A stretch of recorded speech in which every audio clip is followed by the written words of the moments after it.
4 फरवरी 2009 का दिन था। 17 साल के एलम ने अपने पेरेंट्स के साथ डिनर किया। वो रोज़ की तरह एक आम सी रात थी। खाना खाने के बाद एलम अपने दोस्त के घर चला गया। कुछ घंटों बाद वो घर लौटा। आधी रात को उसके पिता एलम के कमरे में जाने के लिए उठे क्योंकि उन्हें आवाज़ आ रही थी कि शायद वो अब तक कंप्यूटर यूज़ कर रहा था। लेकिन कुछ पलों बाद आवाज़ आनी बंद हो गई तो उसके पेरेंट्स सोने चले गए। वो अगले दिन सुबह 6 बजे उठे।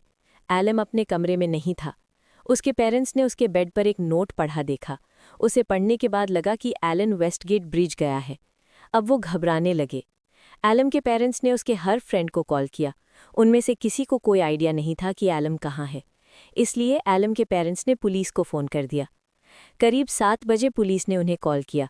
उन्होंने पूछा कि क्या एलम के पास कोई इंसुलिन पंप था और उसका क्या रंग था। उसके पेरेंट्स को महसूस हो रहा था कि कुछ न कुछ गलत हुआ है। 7:30 बजे पुलिस उनके घर पहुंची। क्या हमारा बेटा जिंदा है? एलम के पिता ने पूछा। मुझे माफ़ कीजिए सर, लेकिन आपका बेटा अब इस दुनिया में नहीं है। एलम ने वेस्टगेट ब्रिज से छलांग लगा दी थी। उसके नीचे उसकी बॉडी मिली थी। उसकी सारी हड्डियां टूट गई थी। ये सुनकर उसके पिता को लगा जैसे उनके अंदर कुछ खत्म हो गया हो। एलम उनका इकलौता बच्चा था। उसके पेरेंट्स उसे बहुत प्यार करते थे। वो बहुत दयालु, इंटेलिजेंट और फ्रेंडली लड़का था। एलम को गिटार बजाना और म्यूज़िक सुनना बेहद पसंद था। उसके सभी दोस्तों को उसके पेरेंट्स अच्छे से जानते थे। वो लोग एक दूसरे के काफ़ी करीब थे। उसके पेरेंट्स ध्यान रखते थे कि वो हमेशा अपने बेटे के लिए मौजूद रहें। इसलिए जब ये दुखद घटना हुई तो एलम के पेरेंट्स के मन में सिर्फ एक ही सवाल था कि ऐसा क्या गलत हुआ जिसके बारे में हमें खबर तक नहीं थी। इसका जवाब एलम की ऑनलाइन लाइफ में था। वो कंप्यूटर पर अपने दोस्तों के साथ चैट करना पसंद करता था। उसके पिता अक्सर उसके कमरे से बीप की आवाज़ें सुना करते थे। एलम ने उन्हें बताया था कि कैसे वो एक ही टाइम पर 10 लोगों से बात करता था और वो सभी उसके दोस्त थे। उसके पेरेंट्स सोचते थे कि जब तक एलम घर पर है वो सेफ है और उसके साथ कुछ भी बुरा नहीं हो सकता। लेकिन दिसंबर 2008 में एलम का अपने एक दोस्त से झगड़ा हो गया। वो दोस्त उससे 3 साल बड़ा था। उन दोनों की बहस इसलिए हुई थी क्योंकि उस लड़के ने उनके दूसरे दोस्त की इंसल्ट की थी। एलम को इस बुली करने वाले से मैसेजेस मिलना शुरू हो गए, जैसे तुम सभी सिर्फ बातें बना सकते हो, कुछ कर नहीं सकते। वेट करो जब तक तुम मेरे हाथ नहीं आंचते और मैं तुम्हें सबक नहीं सिखा देता। मैं तुम्हें हॉस्पिटल पहुंचा दूंगा। तुमने गलत इंसान से पंगा लिया है। बुली करने वाले लड़के ने एलम को धमकी दी कि वो अपने गैंग के लोगों के साथ आकर उसे मारेगा।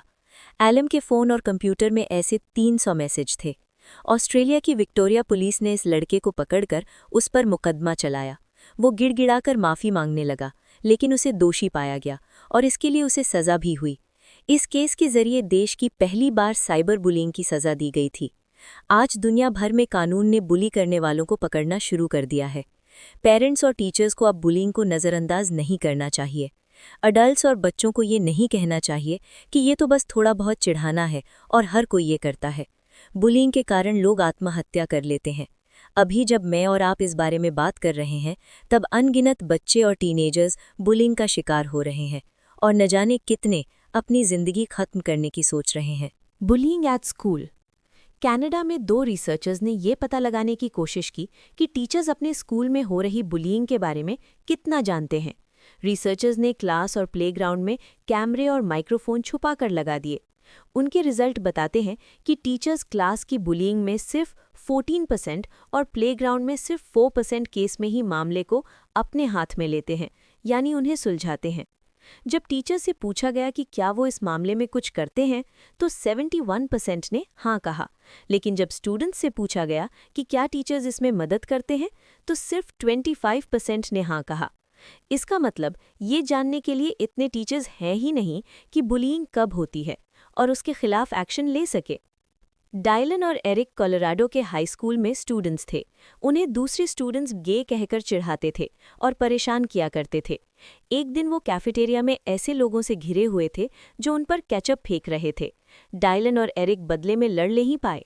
उनके कपड़ों पर केचप लगा हुआ था और उन्हें पूरा दिन उसी हालत में गुजारना पड़ा।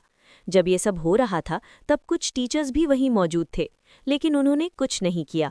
डायलन और एरिक रोज़ शर्म और अपमान महसूस करते थे। 1999 में इन दोनों ने मिलकर कुछ बॉम्ब बनाए और ऑटोमेटिक हथियार खरीदे। डायलन और एरिक ने स्कूल जाकर 12 स्टूडेंट्स और एक टीचर की हत्या कर दी। 24 से ज़्यादा लोग घायल हो गए थे। उसके बाद डायलन और एरिक ने खुद को भी गोली मार ली। अपने सुसाइड नोट में एरिक ने लिखा था, हिसाब चुकाने का समय आ गया था। दुनिया भर में कई बच्चे सोचते हैं कि और बुलिंग सहने से कहीं बेहतर है आत्महत्या करना। वो और ज़्यादा शर्मिंदगी, दर्द और अपमान सहन नहीं कर सकते। कभी न खत्म होने वाली मारपीट, धमकियां और अपमान उन्हें गहरा दुख पहुंचा रही थीं। कई बुली किए गए बच्चे और टीनेजर्स के आखिरी शब्द होते हैं, मैं मरना नहीं चाहता था, लेकिन इस दर्द को खत्म करने का सिर्फ यही एक तरीका है। आपको कैसे पता चलेगा कि आपके बच्चे को स्कूल में बुली किया जा रहा है? क्या आपको लगता है कि आपका बच्चा आपको बताएगा कि उसके साथ क्या हो रहा है? स्टैटिस्टिक्स बताते हैं कि 10 बुली किए गए बच्चों में से सिर्फ एक बच्चा अपने पेरेंट्स को और 20 बुली किए गए बच्चों में से सिर्फ एक बच्चा अपनी टीचर को इस बारे में बताता है। कुछ कारण हैं जिनकी वजह से आपका बच्चा आपको इस बारे में कभी नहीं बताएगा। वो सोचता है कि ऐसा करने से बुलिंग और ज़्यादा बढ़ जाएगी। अगर आप बुली करने वाले या उसके पेरेंट्स से बात करेंगे तो बुली करने वाला सिर्फ उस पर हंसेगा और उसे कमज़ोर समझेगा और उसे और ज़्यादा परेशान करेगा। एक बुली किया हुआ बच्चा खुद को दोष देता है। वो सोचता है कि काश वो मोटा, भद्दा, पतला, मूर्ख या स्टूपिड नहीं होता तो लोग उसका मजाक नहीं उड़ाते। एक बुली किया हुआ बच्चा शर्मिंदा भी महसूस करता है। अगर आप उसके प्रिंसिपल से इस बारे में बात करते हैं तो उसे लगता है कि बाकी सभी स्टूडेंट्स उस पर हंसेंगे। दूसरे बच्चे पहले से ही सोचते हैं कि वो आउटकास्ट यानी उनके साथ रहने लायक नहीं है। वो सोचता है कि अगर वो आपको बताएगा तो सिचुएशन और ख़राब हो जाएगी। उसे ये भी डर रहता है कि आप उसे सज़ा देंगे। ये भी हो सकता है कि आप और स्ट्रिक्ट हो जाएं या आप उसे और ज़्यादा कंट्रोल करने लगे। अगर आपका बच्चा साइबर बुलिंग एक्सपीरियंस कर रहा है तो वो डरता है कि आप उससे उसका कंप्यूटर और फ़ोन ले लेंगे। आजकल बच्चों के लिए सोशल मीडिया ही उनकी जान बन गई है और वो इस चीज़ से डिस्कनेक्ट नहीं होना चाहते, क्योंकि ऐसा करने से वो स्कूल में पीछे रह जाएंगे और वहाँ फिट नहीं हो पाएंगे। बुली किया हुआ बच्चा ये भी सोचता है कि उसके बारे में सभी अफवाहें और बुरे कमेंट्स को जानना भी उसके लिए बहुत ज़रूरी है। ऐसे कौन से साइन हैं जो बताते हैं कि आपके बच्चे को स्कूल में बुली किया जा रहा है? पहला, ऐसे बच्चे शुरुआत में बहाने बनाते हैं। आपका बच्चा कहता है कि वो बीमार है, लेकिन आपको ऐसे कोई सिम्टम्स नज़र नहीं आते। वो स्कूल ना जाने के लिए कोई न कोई बहाना बनाता है। दूसरा, आपका बच्चा न ठीक से खाता है न सोता है। तीसरा, जब वो स्कूल से लौटता है तो उसके शरीर पर चोट के निशान होते हैं, लेकिन उसे चोट कैसे लगी वो इस बारे में क्लियर जवाब नहीं देता। हो सकता है कि जब वो स्कूल से लौटे तो उसके कपड़े फटे हुए हों या उसका सामान किसी ने ले लिया हो। इन बातों पर गौर करें। चौथा, आपका बच्चा स्कूल के बारे में बात करने से मना करता है। कोई भी नॉर्मल बच्चा स्कूल में दोस्तों या किसी मज़ेदार चीज़ के बारे में बात करने के लिए हमेशा एक्साइटेड रहता है, लेकिन जब उसे बुली किया जाता है तो वो स्कूल की किसी भी बात को अवॉइड करता है। पाँचवां, आपके बच्चे के मार्क्स अचानक खराब होने लगते हैं। स्कूल का काम करने में उसकी दिलचस्पी खत्म हो जाती है। छठा, वो हमेशा परेशान, उदास या गुस्से में रहता है। सातवां, वो अक्सर बीमार रहता है। उसे सिर दर्द, पेट दर्द या घबराहट महसूस होती है। अगर आपका बच्चा अपने फ़ोन या कंप्यूटर पर जो भी करता है आपसे छुपाता है तो हो सकता है कि उसे साइबर बुली किया जा रहा है। ईमेल या मैसेज मिलने पर परेशान हो जाना भी इसका एक साइन है। अडल्ट्स के लिए बुलिंग के बारे में रिपोर्ट करना आसान होता है। अगर आप इस बुक को पढ़ने वाले एक पेरेंट हैं तो आप एक्शन लेने में नहीं हिचकिचाएंगे। लेकिन आपका प्री स्कूल, एलिमेंट्री या हाई स्कूल का बच्चा ऐसा महसूस नहीं करता है। उनके पास आपके जैसा कॉन्फिडेंस और समझ नहीं होती है। तो जब आपको पता चले कि आपके बच्चे को बुली किया जा रहा है तो आपको क्या करना चाहिए? सबसे पहले अपने बच्चे की बात सुनें। आपका शुरुआती रिएक्शन ये होगा कि आप स्कूल के प्रिंसिपल या बुली करने वाले के पेरेंट्स के पास जाकर लड़ें, लेकिन गहरी सांस लें और शांत हो जाएं। अपने बच्चे के साथ किसी शांत जगह पर बैठें और अपना पूरा ध्यान अपने बच्चे को दें। अपने बच्चे की पूरी बात सुनें, उसे बीच में ना टोकें, जल्दबाजी ना करें। खुद को ये कहने से रोकें कि क्या उसने तुम्हें चोट पहुंचाई है? वो शैतान बच्चा, मैं उसे छोड़ूंगा नहीं। अगर आप इस तरह बात करेंगे तो आपका बच्चा कभी भी आपके साथ कुछ शेयर नहीं करेगा। ये दिखाएं कि आप उसे सुन रहे हैं और उसे एनकरेज करने के लिए उसके शब्दों को रिपीट करें, जैसे अच्छा तो तुम कोने में चले गए और वहाँ मैंडी आ गई। अपने बच्चे से ओपन एंडेड सवाल पूछें, यानी ऐसे सवाल जिसका सिर्फ हाँ या ना में जवाब नहीं दिया जा सकता, जैसे और फिर क्या हुआ, उसने तुमसे क्या कहा।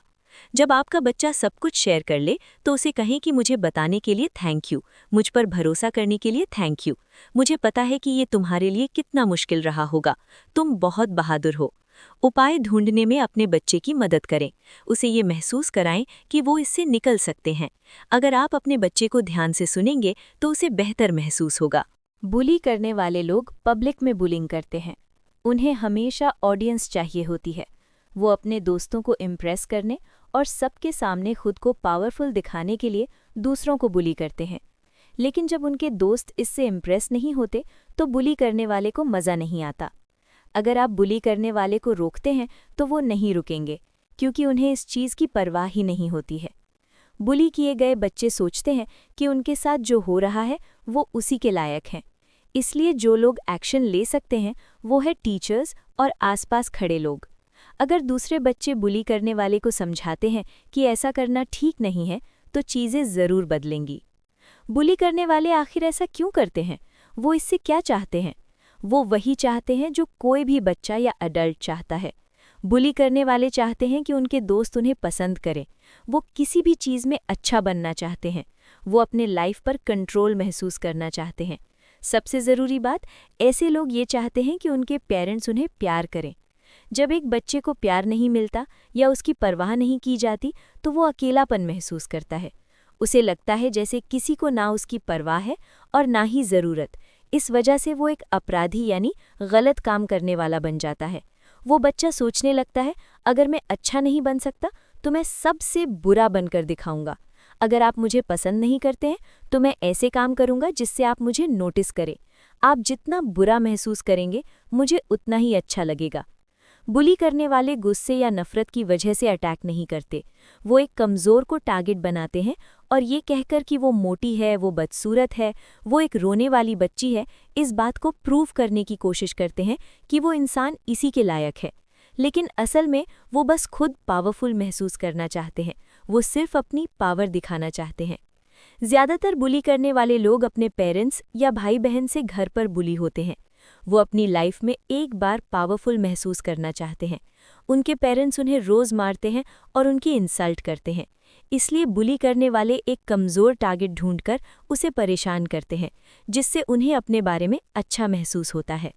Tips for bullied kids.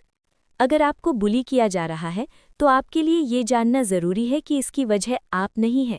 ये आपकी गलती नहीं है और आप ऐसा बर्ताव डिज़र्व नहीं करते हैं। बुली करने वाला आप पर अटैक इसलिए नहीं करता क्योंकि आप में कोई प्रॉब्लम या कमी है। असल में बिल्कुल इसका उल्टा है। बुली करने वाला आप पर हमला इसलिए करता है क्योंकि आप में कोई खूबी है। एग्जाम्पल के तौर पर, बुली करने वाले को ये पसंद नहीं है कि आपके पास एक हैप्पी फैमिली है, आप कड़ी मेहनत करते हैं, आप एक अलग इंसान बनने की ताकत रखते हैं या आप उससे ज़्यादा खुश हैं।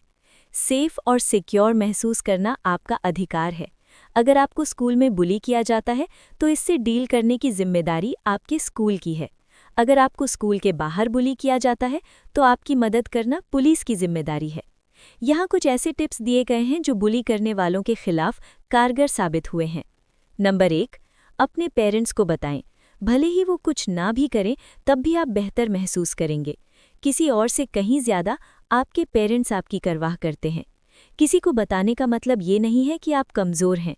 लाइफ में ऐसा कितनी बार होता है जब हमें दूसरों की मदद की ज़रूरत होती है। जब आप बीमार होते हैं तो आपको डॉक्टर की मदद की ज़रूरत होती है। अगर आपको बुली किया जाता है तो किसी से मदद मांगने में कुछ भी गलत नहीं है। नंबर 2, अपने दोस्त को बताएं। बुली करने वाला चाहता है कि आप शांत, अकेले और सबसे अलग रहें। किसी को बताने से आप बुली करने वाले के गेम को उल्टा कर देते हैं। अपने दोस्त को बताकर आप बहादुरी दिखाते हैं। नंबर 3, अपने टीचर को बताएं। आपकी मदद करना टीचर्स का काम है। अगर पहले टीचर ने जिसे आपने बताया था ने कुछ नहीं किया तो दूसरे को बताइए, तीसरे को बताइए, तब तक बताइए जब तक कि कोई आपकी बात सुन ना ले। नंबर 4, अपनी बुलिंग का खुद मजाक बनाएं। बुली करने वाला आपको गुस्सा दिलाना चाहता है। वो चाहता है कि आप बहस करें। उसे ये खुशी मत दीजिए। एक अच्छी टेक्निक ये है कि जो भी बुली कहे उसकी बातों से सहमत हो जाएं। जैसे बुली करने वाला अगर कहता है, ए चश्मिश, तब आप जवाब दें, तुम्हें मेरा चश्मा पसंद नहीं है। फिर अगर वो कहे, सही कहा बेवकूफ़, तब आप कहें, वैसे मुझे भी ये बिल्कुल पसंद नहीं है। ऐसा करने से बुली करने वाला कामयाब नहीं हुआ और उसे वो नहीं मिला जो वो चाहता था। उसे आप बोरिंग लगने लगेंगे और वो दूसरा टारगेट ढूंढेगा। नंबर 5, उस जगह से निकल जाएं। जब बुली करने वाला आपकी इंसल्ट करना शुरू करे तो वहां से मुड़कर चले जाएं। उसे बिल्कुल नज़रअंदाज करें। ऐसे दिखाएं जैसे आप बहरे हैं या बुली करने वाला आपको दिखाई ही नहीं दे रहा है। ऐसी सिचुएशन में लड़ना या बहस करना अच्छा आइडिया नहीं है। इस बात को हमेशा याद रखें कि आपकी कहीं कोई गलती नहीं है। कोई भी बुली होना डिजर्व नहीं करता। आप भले ही कैसे दिखते हैं, कुछ भी पहनते हैं, कैसे भी चलते हैं या बात करते हैं, किसी को भी आपको डराने या अपमान करने का हक नहीं है। असल में बुली करने वाला ये टेस्ट कर रहा है कि आप कैसे रिएक्ट करेंगे। अगर आप रोते हैं या गुस्सा होते हैं तो समझो बुली करने वाला जीत गया। लेकिन अगर उन्हें बुली करने में सैटिस्फैक्शन नहीं मिलेगा तो वो आपको छोड़ देंगे। बुली करने वाला आपको उकसाना चाहता है। वो अपने ऑडियंस को एक शो दिखाना चाहता है। बुली करने वाला चाहता है कि आप कुछ इस तरह रिएक्ट करें। बुली करने वाला कहे, तुम मोटे हो। आप कहें, मैं मोटा नहीं हूं। बुली कहे, तुम वेल मछली की तरह दिखते हो। आप कहें, नहीं, मैं वैसा नहीं दिखता। बुली कहे, तुम बंदर की तरह दिखते हो। आप कहें, तुम हमेशा मेरे पीछे क्यों पड़े रहते हो। बुली कहे, क्योंकि तुम मोटे हो और बदबूदार हो। आप कहें, नहीं, ऐसा बिल्कुल नहीं है। बुली कहे, और तुम स्ट्यूपिड भी हो, बिल्कुल अपनी बहन की तरह। आप कहें, मेरी बहन को इसमें मत लाओ। जितना ज्यादा आप बहस करेंगे वो उतना ही आपकी इंसल्ट करता रहेगा। इसलिए बुली करने वाले के लिए इसे बोरिंग बनाओ। आइए एक एग्जाम्पल से समझते हैं। बुली करने वाला कहे, तुम मोटे हो। आप कहें, हो सकता है। बुली कहे, तुम इतने मोटे हो कि तुम एक बड़े से शिप को डुबा सकते हो। आप कहें, हो सकता है। बुली कहे, तुम बदसूरत हो। आप कहें, हो सकता है। बुली कहे, और मूर्ख भी हो। आप कहें, हो सकता है। बुली कहे, क्या तुम्हें यही कहना आता है। आप कहें, हो सकता है। उससे जितना हो सके कम बात करें और वहां से चले जाएं। जितना हो सके बुली करने वाले से दूर रहें। लंच करने के लिए कोई दूसरी जगह या घर जाने का कोई दूसरा रास्ता ढूंढे। No innocent bystanders. Richard Plotkin Australia की विक्टोरिया में रहने वाले 59 साल के शख्स थे। वो एक छोटे से घर में अकेले रहते थे और बहुत स्मोक करते थे। वो सबसे अलग थलग रहते थे। कुछ अजीब से इंसान थे वो, कभी किसी को परेशान नहीं करते थे। आसपास रहने वाले लोग उन्हें स्मोकी कहकर बुलाते थे। स्मोकी अक्सर अपनी ऊनी जैकेट पहने शहर में घूमते रहते थे। उन्होंने काफ़ी दाढ़ी बढ़ा रखी थी। वो अपने पसंदीदा कैफ़े में कॉफ़ी पीने जाया करते थे और ऐसी जगह खाना खाते थे जहां वॉलंटियर्स ज़रूरतमंद लोगों को खाना देते थे। 18 से 20 साल के बुली करने वाले 5 टीनेज लड़के थे जो स्मोकी को हमेशा परेशान किया करते थे। एक दिन जब वो सड़क से जा रहे थे तो उन लड़कों ने बिल्डिंग के ऊपर से स्मोकी के सिर पर आइसक्रीम फेंकी। उनके साथ मौजूद एक टीनेज लड़की ने उनकी इस शरारत का वीडियो बनाकर यूट्यूब पर अपलोड कर दिया। 30 सितंबर 2008 में ये पांचों लड़के बोर हो रहे थे। उनके पास करने के लिए कोई काम नहीं था। उनमें से एक ने स्मोकी के घर जाकर उनके सामने वाले दरवाजे में आग लगाने की बात कही। आधी रात को वो गैस से भरा जग लेकर आए और स्मोकी का दरवाज़ा खटखटाया। लड़कों ने चिल्लाकर पुलिस होने का नाटक किया। स्मोकी ने जैसे ही दरवाज़ा खोला तो उनमें से एक लड़के ने उनके सिर और चेस्ट पर गैस फेंकी। दूसरे लड़के ने आग लगा दी। जल्दी ही स्मोकी का शरीर और घर आग की लपटों में घिर गया। उसके बाद पांचों लड़के भाग गए। स्मोकी सिर से पैर तक जल रहे थे। वो खिड़की से बाहर कूदे और जमीन पर गिर पड़े। उन्होंने अपना घर खो दिया था। स्मोकी कई हफ्तों तक आईसीयू में थे। वो 4th डिग्री बर्न का शिकार हुए थे। उनके कान, होंठ और पलके नहीं बचे थे। डॉक्टरों ने उनके सिर, गर्दन, पीठ, कंधे और उंगलियों पर स्किन को पैच किया यानी चिपकाया था। उस दिन स्मोकी के घर जाने का आइडिया सिर्फ एक लड़के का था। गैस भी सिर्फ एक लड़के ने छिड़का था। आग भी सिर्फ एक लड़के ने लगाई थी। लेकिन सज़ा उन पांचों लड़कों को मिली थी। पुलिस और अदालत ने माना कि इनमें से कोई भी निर्दोष नहीं माना जा सकता। ये फैसला पांचों का था। उनमें से कोई भी ये कह सकता था ये सही नहीं है। उन्होंने आग बुझाने वाले, पुलिस या एम्बुलेंस को भी नहीं बुलाया था। उन्होंने एक आदमी को जिंदा जलने के लिए छोड़ दिया था। वो जानते थे कि ये अपराध है, लेकिन फिर भी उन्होंने ऐसा किया। उस लड़की का क्या जिसने यूट्यूब पर आइसक्रीम की घटना को अपलोड किया था?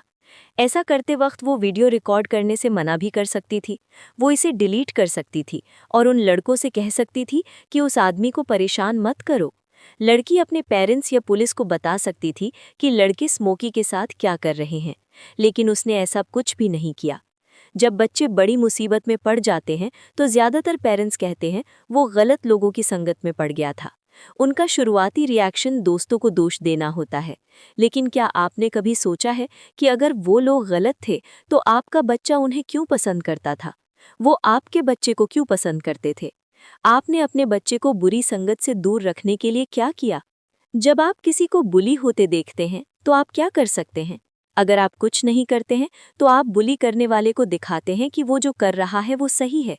आप बुली होने वाले बच्चे को भी दिखा रहे हैं कि उसके साथ जो बर्ताव हो रहा है वो इसी के लायक है।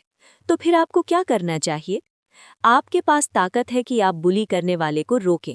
बुली होने वाला बच्चा ऐसा नहीं कर सकता, लेकिन आप ऐसा कर सकते हैं।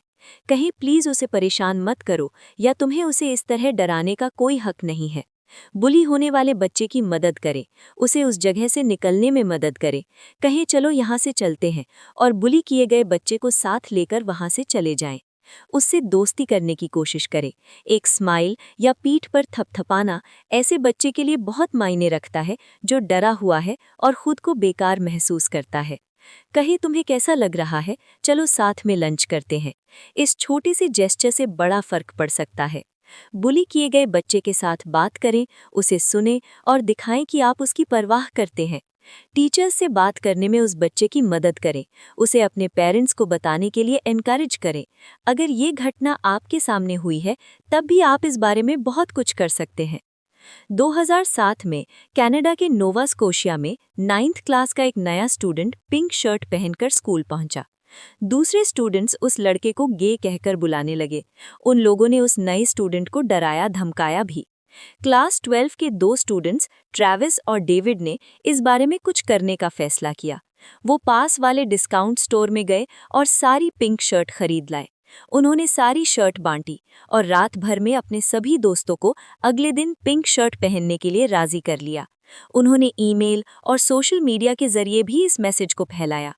अगली सुबह स्कूल में जैसे पिंक कलर का सैलाब आ गया हो। हजारों स्टूडेंट्स ने इस कैंपेन को सपोर्ट किया। बुली करने वालों ने उस नए स्टूडेंट को फिर कभी परेशान नहीं किया। बुलिंग के खिलाफ अवेयरनेस बढ़ाने के लिए कनाडा के 60 से भी ज्यादा स्कूलों ने पिंक शर्ट कैंपेन में हिस्सा लिया। ये सब उन 2 स्टूडेंट्स के कारण शुरू हो पाया था जिन्होंने उस नए स्टूडेंट के लिए स्टैंड लेने का जज्बा दिखाया। Let your children know you love them. Vicky एक गरीब चाइनीज परिवार से थी। जब वो 10 साल की थी तो उसकी माँ ने उसे घरों में काम करने के लिए भेजना शुरू कर दिया था। विकी कभी स्कूल नहीं गई। उसके मालिक उसके साथ बुरा व्यवहार करते थे। जब वो बड़ी हुई तो वो ऑस्ट्रेलिया गई, जहां उसकी मुलाकात डेव से हुई। जल्द ही दोनों ने शादी कर ली। उन्होंने बहुत मेहनत की और एक छोटा सा घर खरीदकर अपने परिवार की शुरुआत की। डेव टैक्सी ड्राइवर था। विकी अब भी घर घर जाकर सफाई का काम करती रही। उसके पास कोई ऑप्शन नहीं था क्योंकि वो पढ़ी लिखी नहीं थी। उनके जेसिका और टिम नाम के 2 बच्चे थे। विकी ने कसम खाई थी कि वो अपने बच्चों को वो कभी एक्सपीरियंस नहीं करने देगी जो उसने अपनी ज़िंदगी में किया था। वो चाहती थी कि उसके बच्चों को अच्छी एजुकेशन मिले, उन्हें कपड़े और खिलौने के लिए तरसना ना पड़े। विकी ने ठान ली थी कि वो नौबत ही नहीं आने देगी कि उसके बच्चों को कभी गंदगी साफ करनी पड़े। अब उनके परिवार को दूसरी कार की ज़रूरत थी, इसलिए विकी ने दूसरी जॉब भी करना शुरू कर दिया। वो रात में एक सुपरमार्केट में सामान लगाने का काम करती थी। वो रात 3 बजे घर पहुंचती थी। वो थककर इतनी चूर हो जाती कि ना अपने बच्चों के लिए खाना बना पाती और ना उन्हें स्कूल ले जा पाती। इसलिए जेसिका और टिम खुद ही तैयार हो जाते थे। वो फास्ट फूड जैसे हैमबर्गर और पिज़्ज़ा खाते थे। उनके परिवार को और पैसों की ज़रूरत थी, इसलिए विकी ने वीकेंड पर कपड़े आयरन करने का तीसरा काम शुरू किया। जेसिका अब 17 साल की हो गई थी। जब वो छोटी थी तो उसकी शिकायत थी कि उसकी माँ कभी घर पर नहीं रहती थी। विकी ने कुछ रात घर पर रहने की कोशिश भी की, लेकिन उसके बच्चे सिर्फ टीवी देखते रहते थे। उसने सोचा कि अगर बच्चे मुझसे बात ही नहीं करते तो घर पर रुकने का क्या फ़ायदा। जेसिका ने स्कूल बीच में ही छोड़ दिया और एक दिन वो अपना घर छोड़कर कहीं और अकेले रहने लगी। टिम अब 16 साल का है। 10 साल की उम्र से ही वो कोई ना कोई बखेड़ा खड़ा करने लगा था। वो एक बुली करने वाला बन गया था।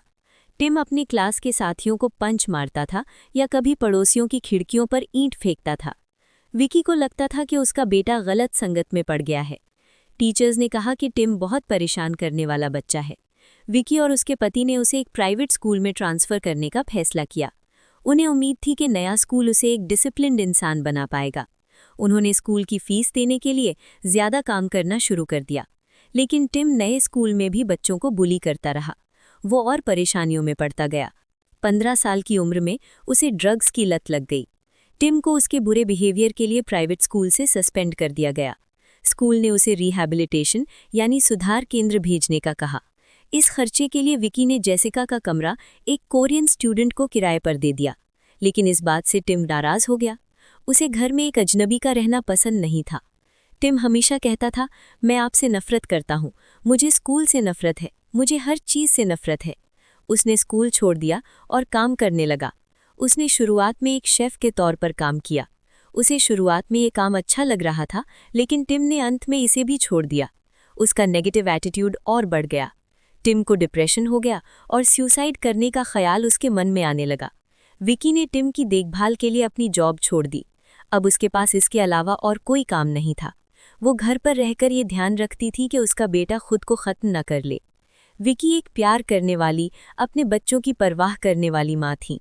वो बस अपने बच्चों का भला चाहती थी। उसने जो भी पैसा कमाया उसे अपने बच्चों पर खर्च कर दिया। लेकिन विकी ये नहीं समझ पाई कि अपने बच्चों के साथ समय बिताना भी कितना ज़रूरी था। वो अब घर पर रहती थी। यही वो चीज़ थी जो उसके बच्चे 10 साल पहले चाहते थे। वो ऐसा करने में 10 साल लेट हो चुकी थी। पेरेंट्स अक्सर कहते हैं कि वो अपने बच्चों के लिए कड़ी मेहनत कर रहे हैं। वो उन्हें अच्छी एजुकेशन, एक सुंदर घर, अच्छी कार, नए कपड़े और खिलौने देना चाहते हैं। लेकिन इनमें से कोई भी आपके बच्चे के लिए आपके टाइम और अटेंशन से ज़्यादा वैल्यू नहीं रखता। अगर आप बात नहीं भी करते हैं, तब भी घर पर रहने से आपके बच्चों को ये एहसास होता है कि आप उनके लिए मौजूद हैं। आप अपने बच्चों को जो गाइडेंस और डिसिप्लिन दे सकते हैं, वो कोई भी स्कूल नहीं दे सकता।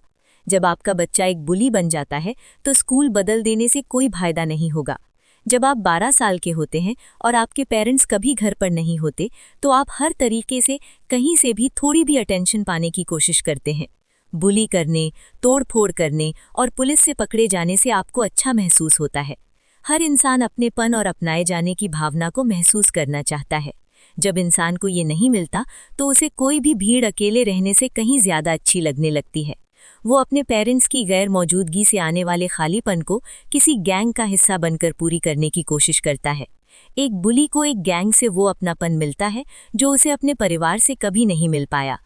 पेरेंट्स होने के नाते आपको ध्यान रखना होगा कि जब तक आपके बच्चे 15 साल के ना हो जाएं, उनके साथ जितना हो सके उतना समय बिताएं। उनके यंग रहते हुए जो टाइम आप उनके साथ नहीं बिताते, उतना ही टाइम आपको फ्यूचर में उससे हुए डैमेज को ठीक करने में बिताना होगा। अपने बच्चों को ये बताना मुश्किल हो सकता है कि आप उनसे प्यार करते हैं, लेकिन ऐसा करने के कई तरीके हैं। आप उनके डेस्क या लंच बॉक्स के साथ एक नोट छोड़ सकते हैं। आप किसी लेटर या बर्थडे कार्ड पर ये शब्द लिख सकते हैं। एग्जाम्पल के लिए, मेरे प्यारे बच्चे, हमें तुम पर बहुत गर्व है। कभी कभी हम इतने बिजी हो जाते हैं कि हम ये बताना भूल जाते हैं कि हम तुमसे कितना प्यार करते हैं, लेकिन जितना तुम जानते हो, तुम हमारे लिए उससे कहीं ज्यादा मायने रखते हो। What you can do। Imagine कीजिए कि आपको पता चलता है कि आपके बच्चे को कैंसर हो गया है। आपको क्या लगता है कि आप क्या करेंगे? आप शायद जल्द से जल्द इस बारे में एक्शन लेंगे। आप ऑफिस से छुट्टी लेकर अच्छे से अच्छा डॉक्टर ढूंढेंगे। अब आपके बच्चे की हेल्थ आपकी सबसे बड़ी प्रायोरिटी बन जाएगी। लेकिन अगर आपको पता चले कि आपके बच्चे को बुली किया जा रहा है, तो क्या होगा? ज़्यादातर पेरेंट्स क्या करते हैं? वो ना ऑफिस से छुट्टी लेते हैं और ना ही अपनी अपॉइंटमेंट कैंसिल करते हैं, बल्कि वो टीचर्स के साथ मीटिंग को तब तक पोस्टपोन करते रहते हैं जब तक कि उनके पास टाइम ना हो। ज़्यादातर पेरेंट्स स्कूल को दोष देते रहते हैं और दूसरी तरफ बच्चा हर मिनट सफ़र करता रहता है। बुलिंग नए तरह का कैंसर है जिसके बच्चे शिकार हो रहे हैं और मर रहे हैं। सुसाइड करने वाले बच्चों के पेरेंट्स हमेशा यही कहते हैं, काश हमें पता होता कि सिचुएशन कितनी सीरियस है। तो लोग कहते हैं गवर्नमेंट को कुछ करना चाहिए, लेकिन गवर्नमेंट फॉरेन एक्शन नहीं ले सकती। गवर्नमेंट लोगों को इंस्पायर नहीं कर सकती, लेकिन इंसान ऐसा कर सकता है। बच्चे बुलिंग की प्रॉब्लम को सॉल्व नहीं कर सकते, इसे गवर्नमेंट भी नहीं रोक सकती, तो इससे कौन लड़ सकता है? इस बारे में सिर्फ हम कुछ कर सकते हैं, यानी पेरेंट्स, टीचर्स, प्रिंसिपल और एडल्ट्स। यहाँ एक ऐसे एडल्ट का एग्जाम्पल दिया गया है जिसने इस मामले में एक्शन लिया था। मिशेल एलियट किड्सकेप की फाउंडर हैं। ये इंग्लैंड में अब्यूज्ड और बुली हुए बच्चों के लिए पहली चैरिटी है। मिशेल एक साइकोलॉजिस्ट थीं।